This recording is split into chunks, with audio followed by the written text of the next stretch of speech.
Alors la question est de savoir si on peut définir le temps, et en fait c'est la question la plus compliquée en fait à propos du temps. C'est que le mot temps est un mot assez ancien qui fait partie du langage courant. Il a d'ailleurs une signification dans le langage courant qui est vraiment polysémique. On utilise le mot temps pour dire la succession, mais aussi la simultanéité, mais aussi le changement, mais aussi le devenir, mais aussi le moment, mais aussi la durée, mais aussi l'argent, et même la mort. Donc ça fait beaucoup trop pour un seul mot. Et d'ailleurs, quand on dit une phrase qui contient le mot temps, en fait le sens que le mot temps acquiert dans la phrase dépend de la phrase. Autrement dit, c'est le flux verbal dans lequel on insère le mot temps qui donne son sens au mot temps. Et donc on ne peut pas demander au langage de nous éclairer sur le temps. Alors le premier qui a introduit le temps en physique, de façon très modeste au départ, c'est Galilée, qui montre que la vitesse de chute d'un corps dépend de la durée de la chute. En fait, elle est proportionnelle à la durée de la chute. Un corps qui tombe dans le vide depuis 3 secondes va 3 fois plus vite qu'un corps qui tombe dans le vide depuis 1 seconde. Un corps qui tombe depuis 10 secondes va 10 fois plus vite que celui qui tombe depuis 1 seconde, etc. Donc il écrit une sorte de formule qui est la vitesse de chute est proportionnelle à la durée de la chute.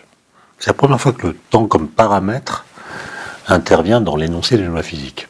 Et on a dit le temps c'est ça, c'est T, que Newton va reprendre dans la mécanique, il va davantage le formaliser, il va le rendre homogène, tous les instants du temps sont équivalents, etc. Mais on peut se demander quel est le mécanisme intellectuel qui fait dire que ce mot qui dans le langage n'a pas beaucoup de sens, ou a des sens tellement différents qu'en fait il perd toute signification, comment se fait-il que ce mot imprécis soit reconnu sous la forme d'une variable mathématique dans des équations de physique?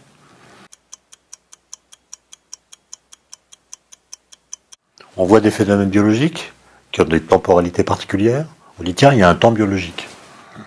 On voit des phénomènes géologiques qui ont une autre temporalité, on dit tiens, il y a un temps géologique. Et puis un temps ceci, un temps cela. Bref, on invoque autant de temps différents qu'il y a de temporalités différentes. Alors qu'à mon avis, la science du temps, c'est la physique. D'accord ? Il n'y a qu'un seul temps, c'est le temps physique, au sein duquel se déploient des temporalités multiples. Psychologiques, biologiques, on l'a dit, géologiques. Mais ce n'est pas parce qu'un phénomène a une temporalité particulière qu'on a le droit d'invoquer qu'il dépend d'un temps particulier, si vous voulez.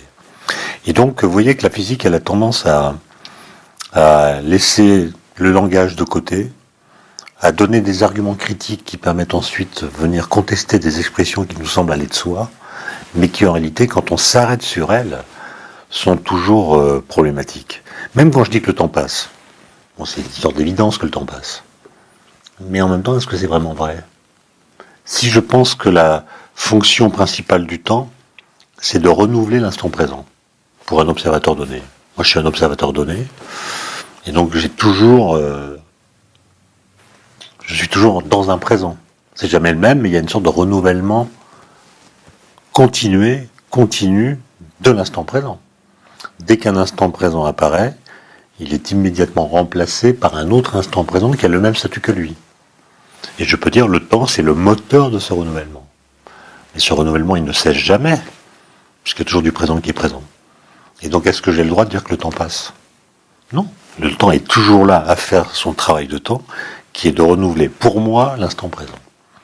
Et donc, si j'ai cette conception-là du temps, je n'ai pas le droit de dire que le temps passe. En fait, le temps ne passe pas, il fait passer la réalité.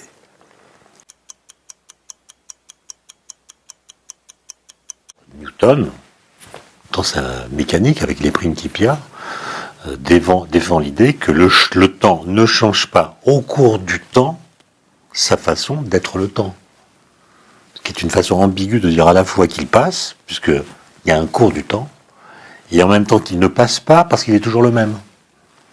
Et donc vous voyez que c'est ça qui rend la question du temps un peu compliquée, c'est que dès lors qu'on porte sur elle une démarche un peu analytique, par une critique du vocabulaire ou par un examen logique de ce qu'on peut inférer à partir de lui, on tombe sur des difficultés. Et du coup, moi, ma démarche a été de partir de la physique, des équations,